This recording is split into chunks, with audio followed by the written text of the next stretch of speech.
দর্শক, আজকে আমাদের কাছে আছে একটি নর্মাল বরফ এবং পাশে রয়েছে তুলো ভেজানো বরফ।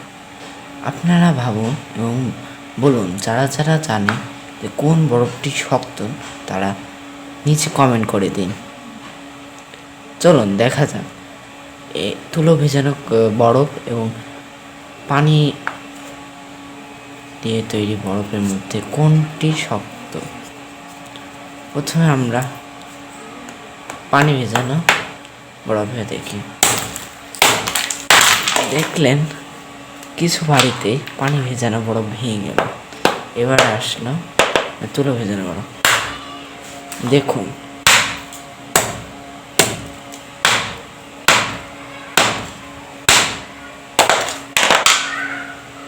দেখুন তুলো ভেজানো বরফ কি পরিমাণ শক্ত, এটি সহজে ভাঙে। এর কারণ